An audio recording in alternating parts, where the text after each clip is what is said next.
All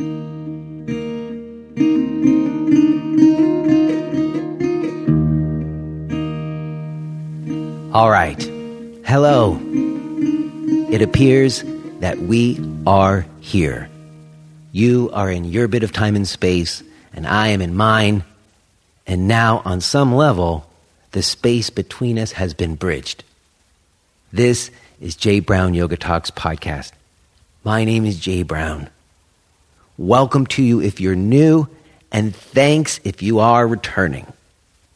I am really glad to be with you. I've really come to take comfort in setting this time aside to connect with you. I think it's because over the years, so many of you have reached out to me and shared that you are also taking some comfort in these moments. So I have you in my thoughts and in my heart, and I'm just feeling grateful.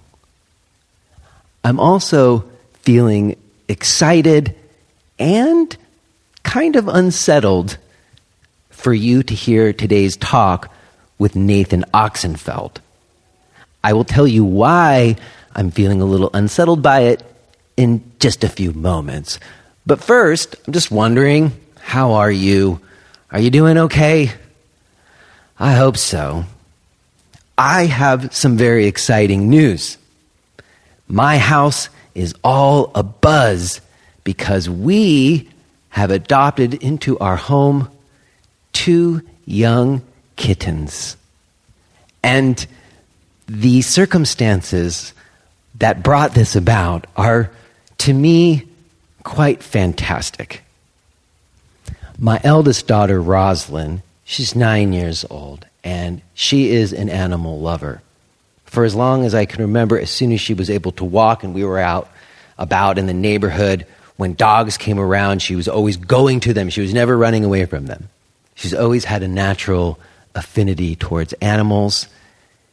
And she has been lobbying hard for us to get a cat for well over a year now. And you know, I would have put the odds that it was going to happen at about 100 to 1. Me and my wife were not really interested. We got the goldfish. Some of you remember Goldie the goldfish, who is doing fantastic, by the way. She's couldn't be better. But we weren't really thinking about getting any cats. We've been working hard to fix up this house that we moved into 2 years ago. And we're just now sort of seeing the light at the end of the tunnel where we feel like we're finally not in a dump. We're in like our home. And the idea that some cat's going to come in and start scratching everything up and messing everything up and peeing everywhere, we just weren't having that, you know? And also, there was some traumatic experiences involving a cat that my wife owned in the past that I think were also coloring our perspective.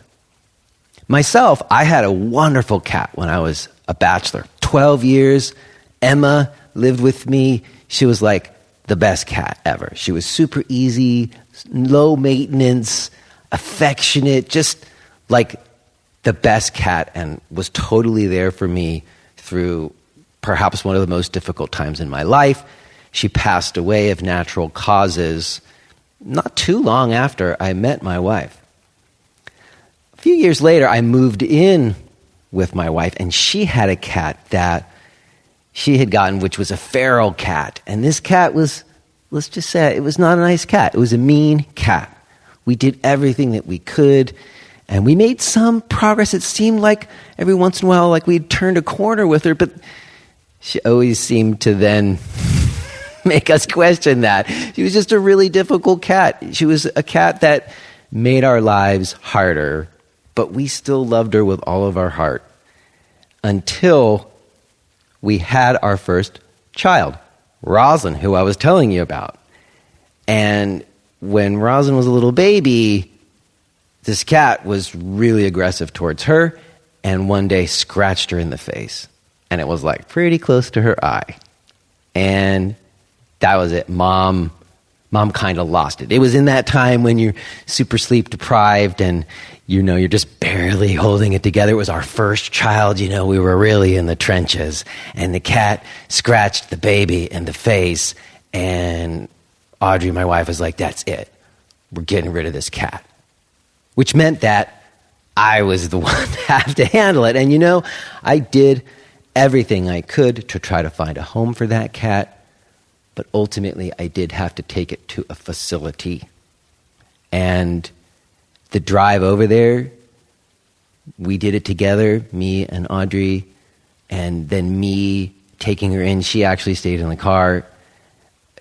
It was just a deeply traumatic thing for us both. We didn't want to do it, but we did because we felt like we had to. And so that is the precursor to this week where I don't know what happened.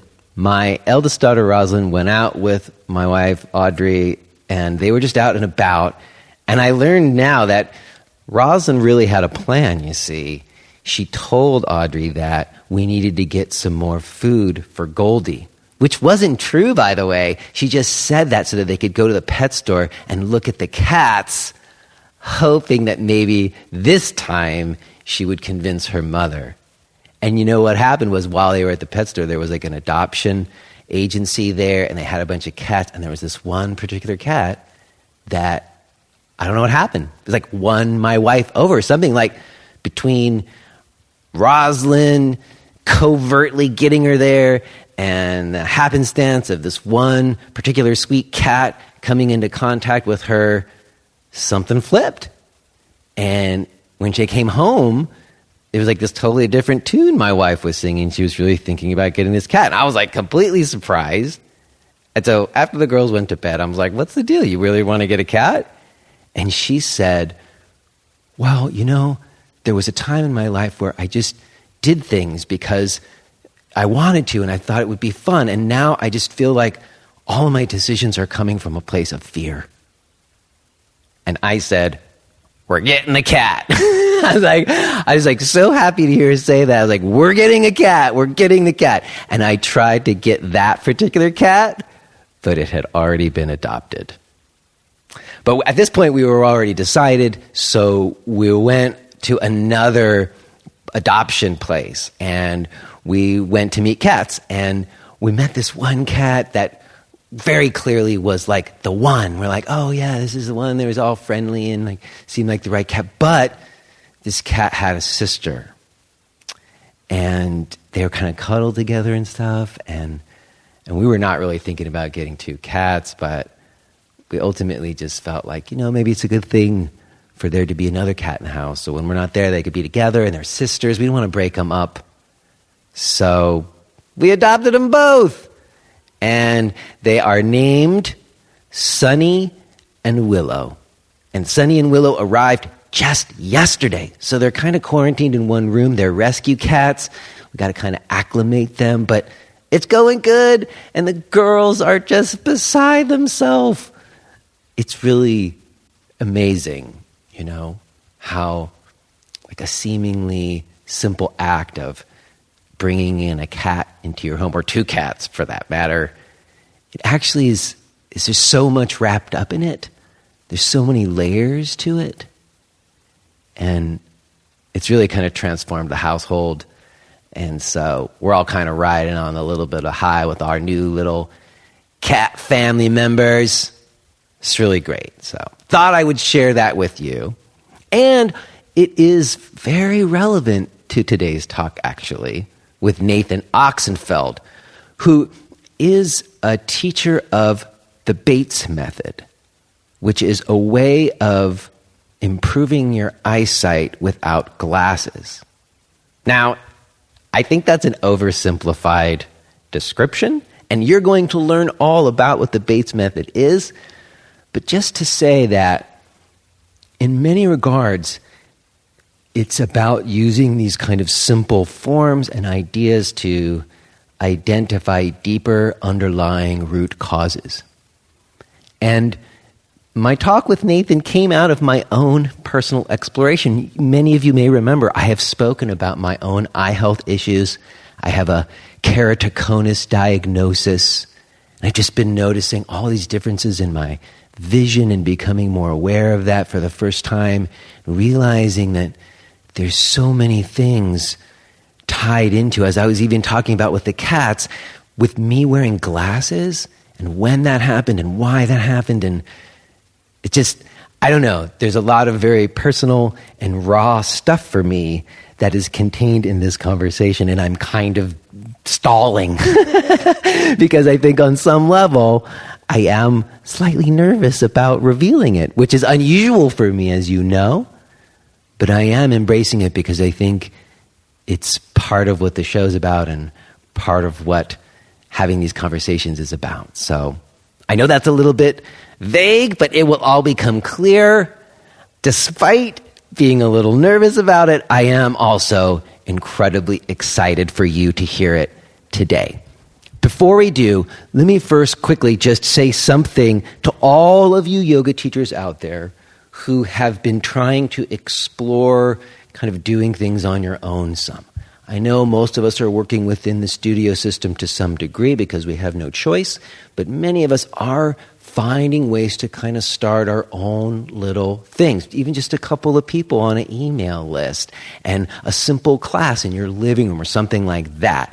And that might grow a little bit to where you even start to look at an alternative space or rent something. And if that's the case, I want to encourage you to check out today's sponsor, MoonClerk. MoonClerk is a way of processing credit card payments, one-time payments or recurring payments. And there are a lot of different options out there, and usually the credit card processing is just baked into another portal. But I want to encourage you to not bundle it, to not have your credit card processing be a part of some other service, but to have it as a standalone thing.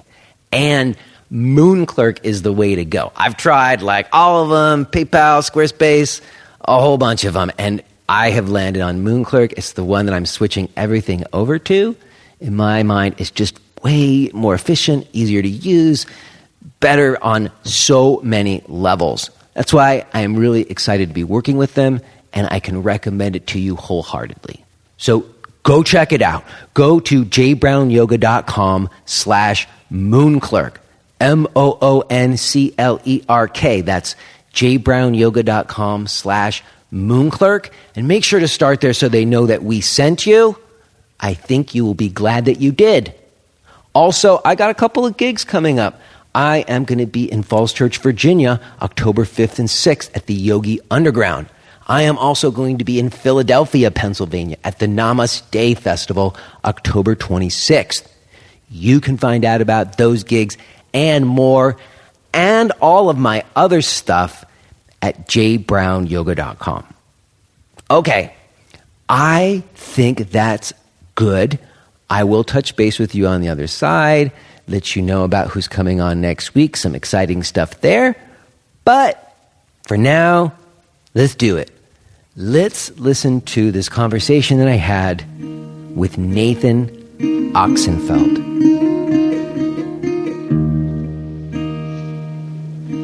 Hello? Hey. It's Nathan. Hi. How are you? Good, good. It's nice to meet you. Nice to meet you too, sir. It is quite a convergence of events and different sources that bring us together today. Yeah, I thought it was pretty auspicious. Whenever I get these potential connections and I don't really seem to make sense of it, I usually just like to follow through and see what happens. And yeah, it seems like things are just falling into place. So it's pretty neat. Well, I don't even think you know the half of it. I mean, I said a few things to you in my email, but really it's pretty interwoven, and I kind of not even sure where to start because I have like all this personal stuff going on, which is one of the reasons why I wanted to talk to you. Yeah. But I also don't want it to just be like me working through all my stuff. We got to clue everybody else who might listen to this in also. Yeah. And And just to say to you and to anybody who's listening, having spent a little time looking at what you put out there on the internet, and also just done a fair amount of like reading and research into the Bates method on my own, I feel like there's a lot of things in common between what we're doing. And, absolutely. Yeah, and, you know, to put it simply, I think that both of us are offering something that is seemingly very simple, like almost too simple to make you think that it would make a difference. Yeah. And yet it very much has a profound impact. But at its core, it's inviting a shift in perspective that is very unconventional. That's right. Yeah, that's actually something I hear a lot is sometimes when I explain what I do, sometimes people get the impression that it's almost too simple, like, you know, how relaxation can have such a benefit. And especially when it comes to vision problems, they're so complex and complicated that people sometimes feel like there needs to be an equally complex or complicated solution. And it's kind of what we're used to with glasses and contacts and surgeries. It's all very advanced and high tech. But when it comes to healing the eyes naturally, it like you said, that's a perfect word for it. It's very simple. It's about learning how to relax your eyes and learn good vision habits. And I was kind of that way when I first learned about it. I was like, how could palming or sunning, like you said in your email, like how could these things actually make a difference? And it wasn't really until I tried it that it had such a profound effect on me. Well, I appreciate that. And I'm glad you mentioned it because I hadn't even said that yet, that we're talking about eye health here. And people who listen to this show, they've heard me talk about it because I'm very transparent and I do these intros and outros where I like talk about stuff that's going on with me. And as I know you know, because our friend Michael, who we have to shout out because we have a mutual fan who has brought us together, and I know he'll be listening to this. So thanks, Michael, for making this happen. But, thank you, Michael. Yeah, Michael heard me talking about my keratoconus diagnosis and some experiences I was having just going to eye doctors and noticing some changes in my vision and having to, evaluate what that was and why. And I'm getting older. I'm 47, and there's this idea that you just get older and everything breaks down or something, which I don't really subscribe to as a general idea. And in any case, I came across you previously on my own, just because you've got a bunch of YouTube videos up there. Oh, cool. And what I would say is what really prompted this conversation, I want to also mention, is an episode of your podcast. I believe it's episode 31, where you like tell your whole story. Yeah. And I encourage people who are listening to this to go listen to that. We'll probably talk about it some, but you really lay it out in full detail. And I appreciated that episode a lot. Yeah, it was definitely a deep dive. It was a long one. Yes, but what I'm getting to in a long-winded way is that for me, it isn't just about relaxing eyes. Like, that's part of it, surely, and that's a kind of very nice, clear way to put it. But to me, it's even more profound in terms of the way I see myself in the world and stuff. I know that sounds kind of like a big jump to make, but I feel like some of what you're pointing to, and I guess just the implications of the Bates method, maybe not even the method itself.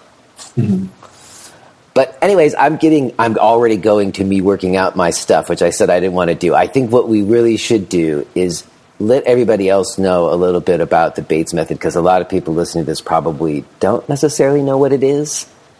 So maybe you could give us a little bit of a history about who Bates was and what the method is.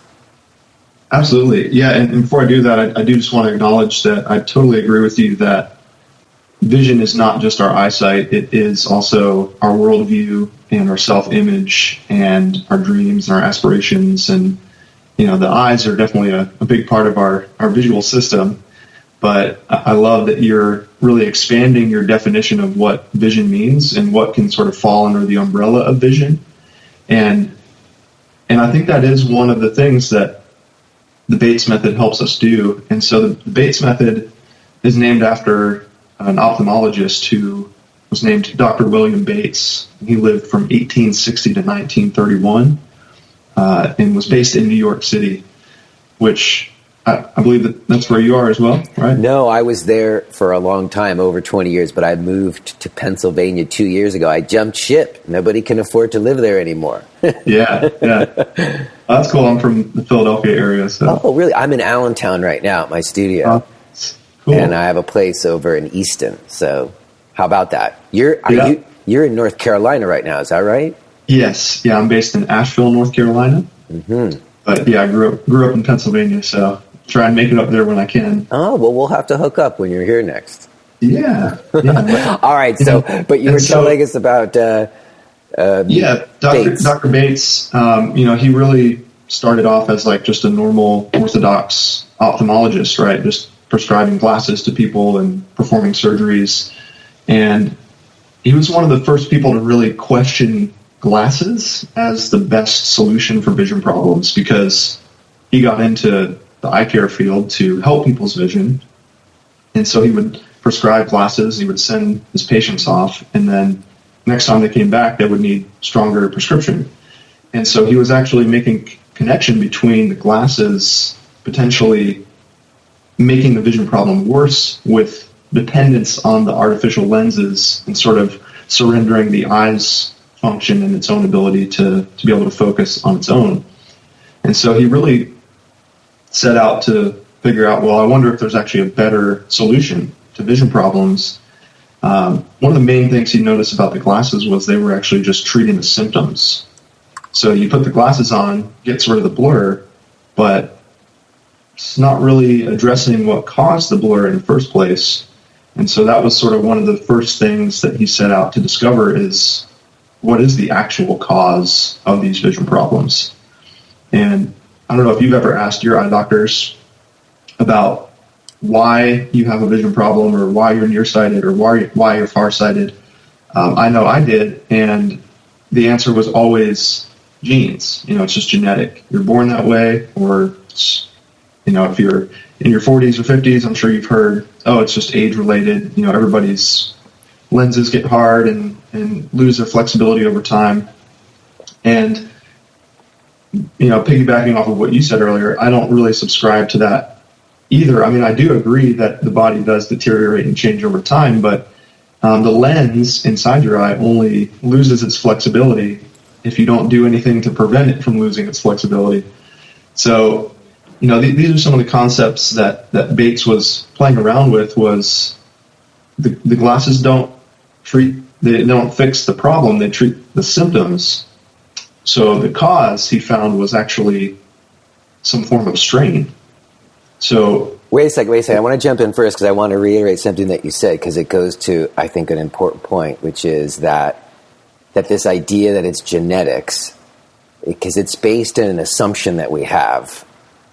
Because I've experienced that where I don't want to get into B yet, but like there's this moment when you're with the doctors where they present what they've found with the tests to you, and there isn't open the possibility that it would be anything other than that it's just genetics and that's just the way it is and you have to wear glasses. There's never presented the possibility that there might be another way to address it. Yeah, and genetics definitely do play a part, but Dr. Bates's main argument was that vision problems are functional, not organic, which means that the reason our vision is blurry is often due to how we use our eyes. How we use our eyes every single day influences how we see the next day and the next week and the next month. And so since he identified strain as the underlying root cause of vision problems, we start to see this pattern that, oh, wow, I've been straining for a year or 5 years or 10 years or however long. And, tensing, straining, squinting, this chronic strain around the eye muscles can really interfere with the flexibility of that organ. And not only do most of the traditional, conventional eye doctors not leave any room for any other explanations other than genetics, they also don't leave any room for any other solution other than glasses. Like you said, that's the only option they give is glasses, contacts, or surgery. And holistic eye care provides you with a whole host of other options that you could explore, like the Bates method, like yoga, meditation, these natural ways to actually ask yourself, well, wait a minute, why is the vision problem here in the first place? What are some deeper connections of what may have contributed to it back when, it first appeared, which for me was in elementary school. And so I had to actually go back and think about what are some of the strains and stresses and fears and transitions and traumas from that time in my life that, because my eye doctors never told me to think about it, it was the first time I'd ever made these connections of, oh, wow, this experience may have actually shut down part of my vision in some way as like a protection mechanism or defense mechanism. We want to be safe in this scary world, and sometimes we actually blur our vision out as a way as like this little blanket to protect us, and it can be really useful in that time. But as we pass through that experience and we move on, that blur might not be necessary anymore, but we get stuck with it, especially when we start wearing the glasses. Wow. Okay, so I know that there's a bunch of people who are wearing glasses right now and listening to this who are like, what? Really? Like that the reason their eyes are the way they are is just because of some childhood trauma or something. Now, I'm going to say that that's what I've sort of been going through recently. Like after listening to you, think that I have identified some of at least what I think the sources of why my vision is the way that it is, why I wear glasses in the first place. But I didn't get glasses until I was in my early 20s. Like I failed a driver's license eye test. Okay. And it was a very light prescription. But like I have a 4-year-old daughter who started wearing glasses a year ago when she was 3. Mm-hmm. And the reason was because she had one eye that was crossing quite a bit. Right. And, when we had her eyes checked, she even when she was real little baby, she had like a head tilt, and she was always like poking herself in that eye, in one eye. And ultimately we did feel that she should have glasses because the doctors recommended that as in terms of development. Mm-hmm. Yeah. And to me, like what you just said about like our experiences and how they shape our vision, that seems very true for me, which I do want to get to eventually. But with my daughter, who's only 3, it couldn't have been like some scarring childhood experience that caused her eye to think. And she really, like a lot of kids don't like to wear glasses, but she's always wanted because she can see us. She can see with them. Yeah, yeah.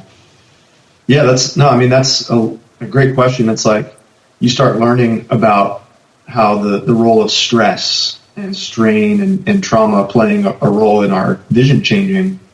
And then that begs the question of, well, what about babies who are born with strabismus or lazy eye or, incipient cataracts or you develop something very early on. The original thought would be like, well, there's no way they could be, they don't have any stress, like they're just a little baby. But, we want to think about things like birth trauma. Birth trauma can be one big connection with strabismus, in terms of an eye turning in or out. And the tricky thing about babies is we can't tell their, what level of stress or strain they're at. Right, like my 3-year-old can't like address her birth trauma right now, Right, exactly, yeah. But in that case, it's less about diving super deep into the more emotional and psychological side of it, and just kind of going off of sort of what the doctor said about the development is, she's at a very precious time right now in terms of brain development, visual development. And yes, the glasses can provide that crisp clarity and that comfort, but we don't want to neglect the sort of natural development of the brain and the visual cortex. There's a really, really great book called How to Improve Your Child's Eyesight Naturally by vision teacher who is named Janet Goodrich, no longer with us, but she was based in Australia, and her daughter is continuing to teach it down there.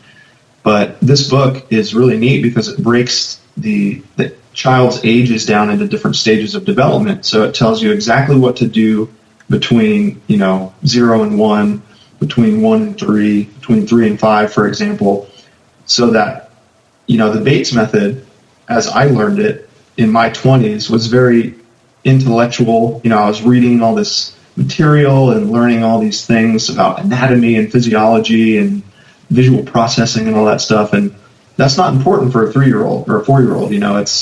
It's just about really turning the Bates method more into a series of games, vision games to play as a way to encourage her eye to align and to team up with the other eye, and also to work with the whole neuroplasticity component of actually the brain training side of it as well. So I don't think you're wrong for using glasses. I mean, there's always specific cases where it's definitely the right thing to do. But I wouldn't totally shut out the possibility of her developing beyond the strabismus and actually overcoming it, because it is possible, and many, many people have done it. And usually the younger you start, the better. The earlier you catch that stuff.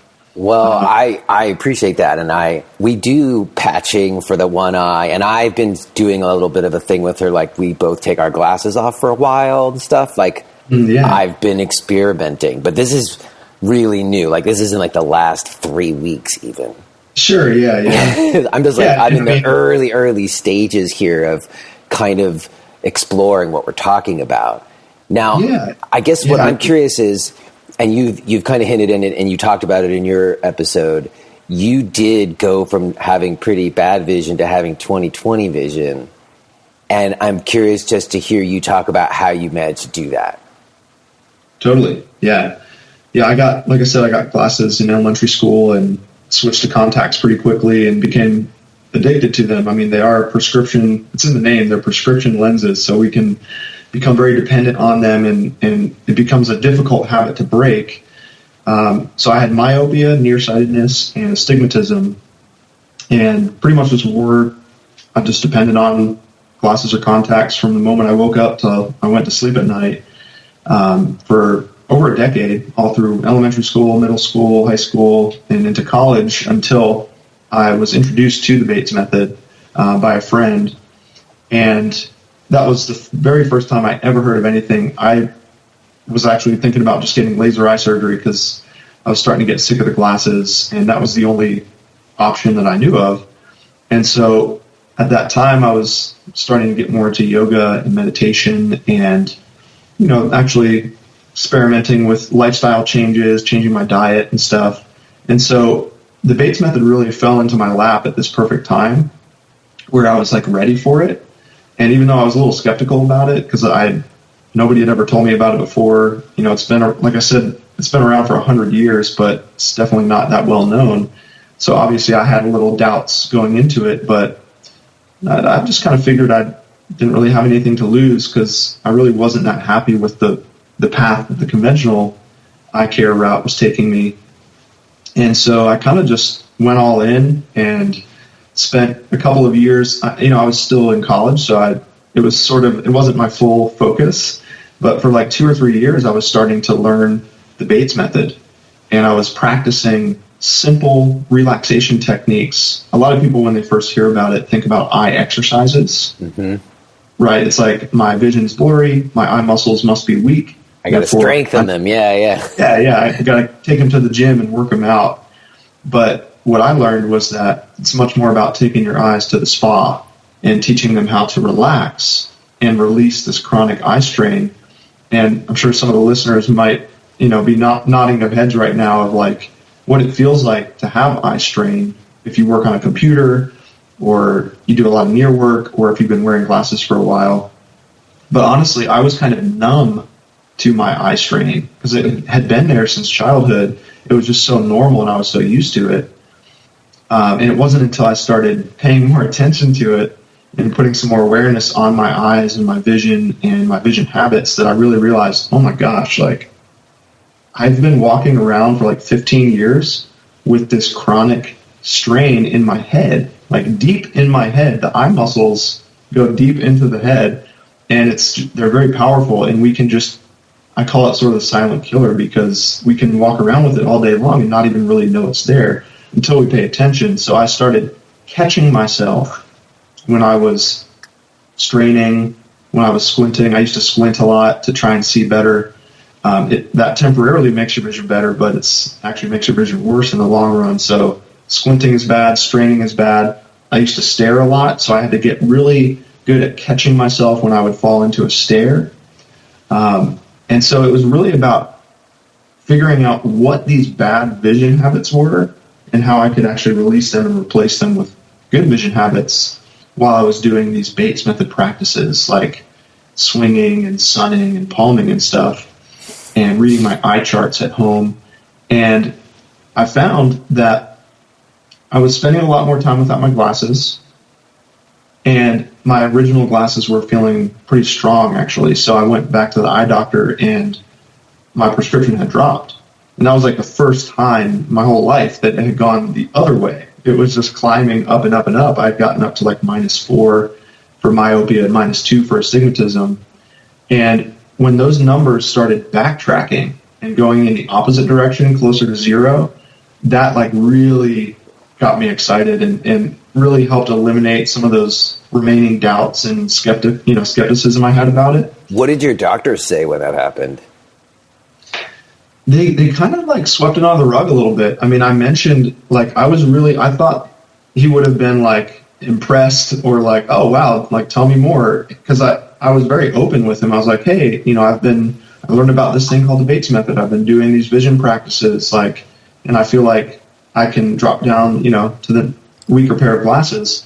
And it was this particular experience, my prescription measured at -2 for myopia and -1 for astigmatism. So both of them had been cut in half. And that's pretty significant. Mind you, it had been a few years of doing it, here and there.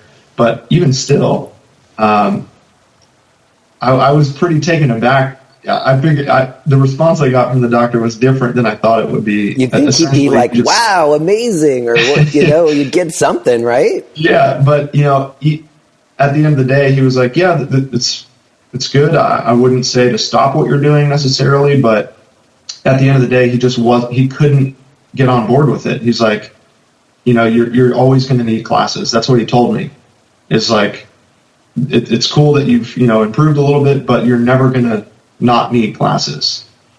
And I mean, it's so amazing that these eye doctors can say that stuff like this, like, lifelong sentence, like you have to use these forever. And so that almost kind of like motivated me to want to keep going even more to like prove him wrong. And that was actually about the time when I actually started working with my vision teacher. Because like I said, up to that point, I was just reading books and doing it by myself, just solo, trying to piece it all together. And it obviously was working slowly, but I was ready to kind of take it a little more seriously. And so I worked with a woman named Dr. Jerry Ann Tabor. She's based outside of San Diego. And I chose to work with her because she's been teaching the Bates method since the 70s and for over 40 years. And she's helped so many people improve their vision. She improved her vision. And so it made a huge difference when I started actually taking lessons with her online and having a coach to kind of guide me through and help me make sense of all this stuff. And that really increased the speed of my improvement. Having some help from her enabled me to go from that -2 pair of glasses to no glasses in less than a year. Now, it probably had something to do with the fact that I had already been working on it on my own and made some progress.